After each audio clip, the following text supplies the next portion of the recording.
Hello world, Aga here with Balance Lab. Today another interesting topic, hopefully interesting to you as well. And it is something related to cognition and cognitive thinking, cognitive psychology, making good decisions. And the playful title for this discussion, working title could be why smart people make stupid decisions. When you look back at your own life, when I look back at my own life, I have made all kinds of decisions, some of them very good, some of them we can call stupid or not optimal, and there are different reasons for that. Making a good decision is not connected to IQ as much as we think. It's connected way more to a type of thinking that we would call reflective thinking. The person with a high IQ will be quick to analyze data, come to conclusions based on maybe previous successes in thinking. Maybe the world confirms to that person, you're a genius, the way you think makes sense, you made good money using your brain. And the more we get trapped in this self-grandiose perception of our thinking being somewhat superior to other people, the more we are unable to access our blind spots. Typically, bad decisions happen when our emotional state is dysregulated. When we're dysregulated, we typically regress to an unsafe child state. We regress to an internal state that we're not aware of consciously, because it's under the threshold of our everyday waking awareness. But as a result, if you're angry, emotional, you haven't slept well, you're stressed out because you're not making good money, you feel betrayed, whatever the case may be, you start thinking like a reptilian animal. There is a part of the brain in the back of the head that is very primitive, reptilian. It's only interested in immediate survival. In those highly emotional states, we don't have access to prefrontal cortex, we don't have access to neocortex. These are the parts of the brain that will allow a person to activate future forward thinking, who can include the bigger picture analysis, what this action will produce in terms of quality of my relationships, people in my life, in terms of my work relationships, my well-being, and so on. And so when I look at my own life, the best decisions I made in my life came from a meditative, calm, very deep state of connectedness with the God frequency within. And that's something what I teach in holistic therapy. You can learn reflexive thinking because you are going to learn how to slow down your own thinking process. Most people don't realize, and this is a super fascinating topic for me, they are a product of their environment. Their ego construct, which is a false reality appearing as real, is going to tell them through the voices that we consider ourselves that this is how we need to proceed because we're having these thoughts, and because we're familiar with them, they must be true. So what do? We act as if these thoughts were well refined, were polished, really clear, and really made some bigger, deeper sense. Nothing could be further from the truth. Most people's thoughts are reverberation and echo of what they have internalized in childhood, the messages that they have heard from others, from environment, from society, from culture. As children, we're sponges. We don't understand how these messages can impact us, what it means, especially if we grow up in an environment that doesn't feel safe, where there's no nurturing parent, when there is no emotional support. We as humans, we don't just need a place to stay and food. We need way more to actually thrive. So if the internalized childhood script is the one of deprivation, minimalization of one's worth, abuse of different forms, and it is systemic, it's going to create a false identity, what a lot of people still call personality, that is a survival construct that is based on prolonged adverse childhood experiences or adult experiences that are adverse. We need to feel safe in order to evolve. If you think of a Maslow pyramid, the fundamental feeling that needs to be fulfilled is safety, in order for us to access that different aspects of our potentiality. The potential cannot be developed if the environment is not actually supportive in terms of nurturing, nutrients, exposure to information. All of that really shapes so much how we navigate our life. And I was in that situation as well, really deprived of any love, went through horrific abuse, and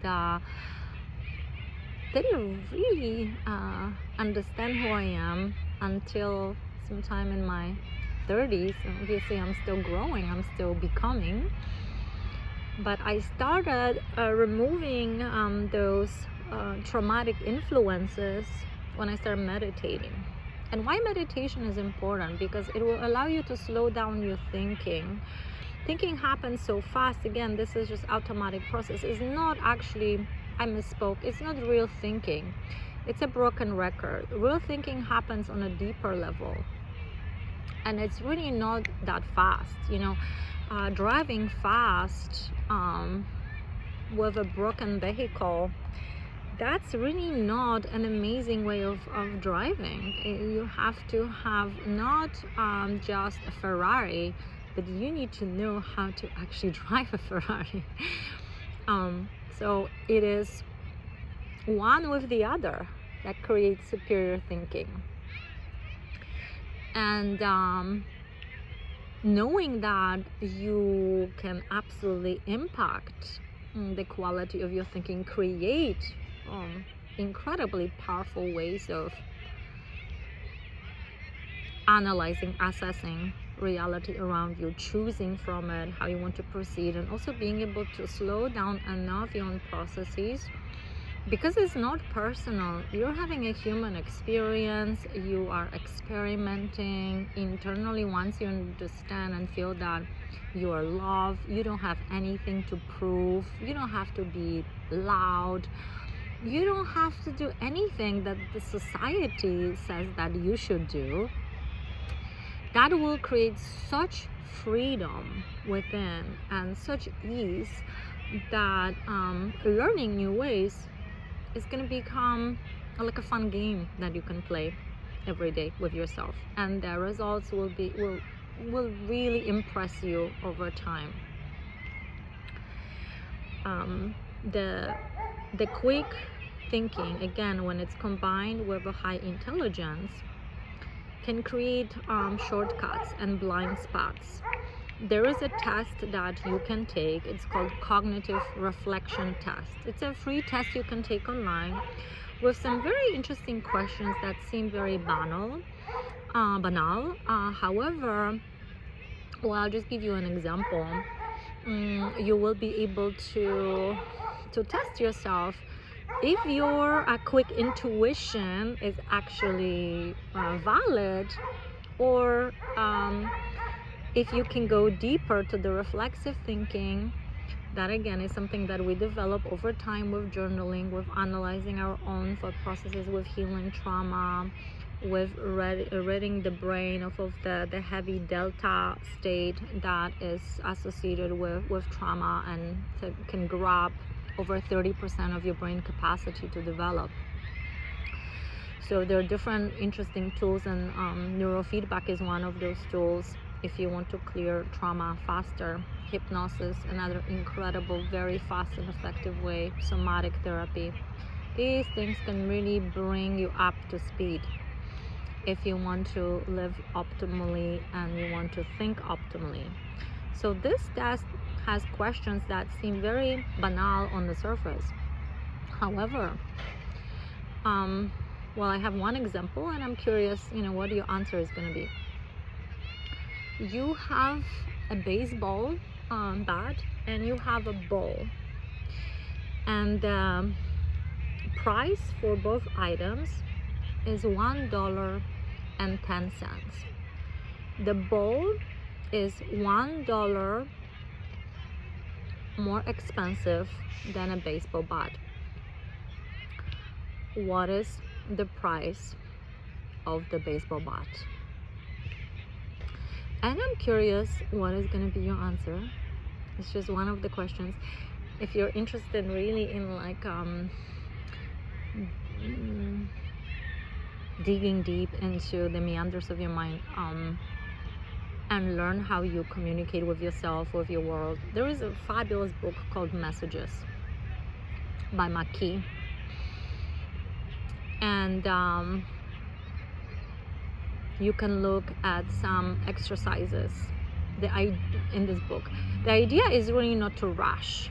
The rushing really is the source of most trouble, especially when it comes to making big decisions. I would even say any decision, what do you put in your body? If you just go by your initial instinct, and you don't know that carbs, for example, spike insulin and they create more cravings, there is all this chemical reaction in your brain. You think, oh, my body needs it, therefore I'm gonna eat it. No, your body doesn't actually, it's not your intuition that your body needs it. Your brain didn't evolve, your body didn't evolve to consume carbs. But a lot of people, because they feel hungry, they don't understand that carbs spike hunger, they're going to assume that that's their body telling them you need to eat more carbs. No, you need to actually, if you study evolutionary biology, you'll understand that before agriculture, humans were eating mostly meat. This is just one example. Once you start eating meat, prioritizing meat and animal fat, 90-95% of your diet, then you can have a little bit of carb. I eat a piece or two of dark chocolate every day and feel fabulous. But I used to have this belief as well. That was a false belief that plants are better for me. I was very wrong. And so in this book, you're gonna have some exercises that will really test your thinking, how cognitively flexible you are. And you have no idea how important that is. From small decisions that will impact 100% your life and how you age and how you live the second half of your life, your cognition, your hormones, just by making these decisions of what you're going to put in your body every single day, what supplements you're going to take, and so on. You cannot have a healthy brain if you're drinking alcohol, if you're eating carbs, if you're eating seed oils, if you're eating starches, if you're smoking weed. It just doesn't work that way. And I hope you have enough self-love and self-respect to read some data and to really look at some brain scans, what happens to a person who long-term does these things. And so that's just one example. How quickly do you feel like you have arrived at solution? I do exactly the opposite for quite a few years, and I highly recommend it. I don't need to rush to a decision. I'm going to look at all kinds of aspects, and I'm going to make a best decision based on different perspectives, long-term goals, objectively assess other people's behavior, my behavior, if it resonates, if it makes sense, and then I'm going to make a decision.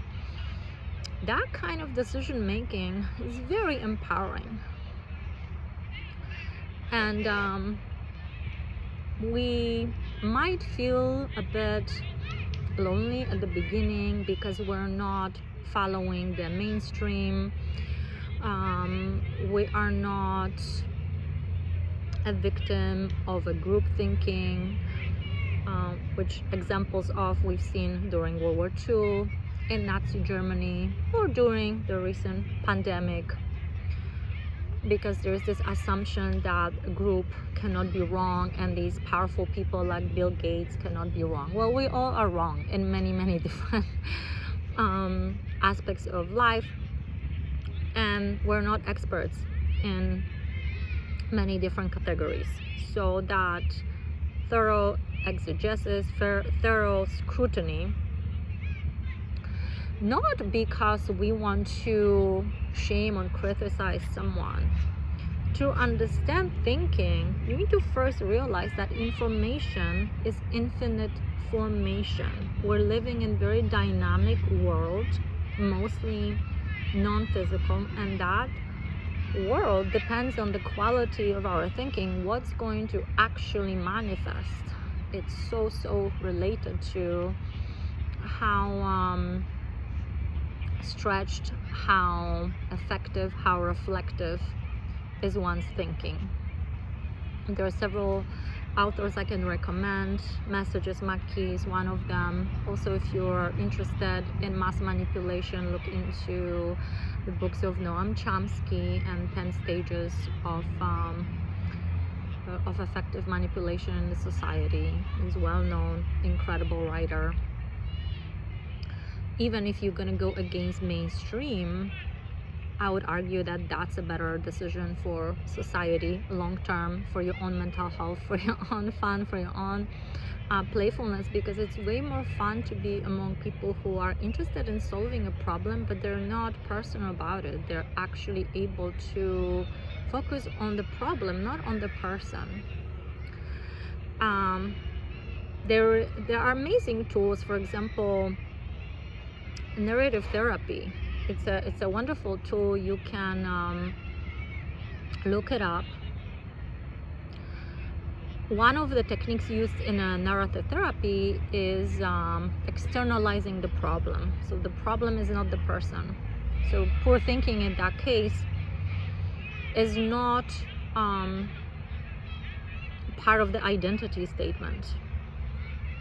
And in that case, we can focus on externalizing that poor thinking as something that we find problematic. But once we identify that this is a problem, there are always solutions. There are always more than one ways to address something. As this old saying says, there's more than one way to skin the cat. As long as the emotions, personal ego states are not involved, and we're actually focusing on improving the aspect of our system.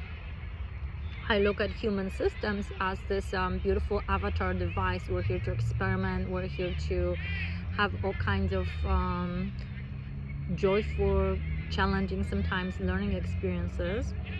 And those techniques, like hypnosis, like activating different states of consciousness through meditation, through hunger, through doing dark retreats without any exposure to light for several days, will absolutely help you retrain your brain waves that are associated with that deeper thinking, that reflective thinking. So I hope this was helpful. I can talk more about that. I really want to know what is your typical way of thinking and navigating the world. How do you discern between good thoughts, quality thoughts, and all the noise, the broken records, that is a reminiscence of you know, caregivers in your life that were repeating things or things you've heard at school that become internalized. They're not true. They're not about you. How do you differentiate what is yours, what's not yours, what is about you, what is about somebody else? I'm curious, and I hope that we can talk more about it. I'll see you soon. Namaste.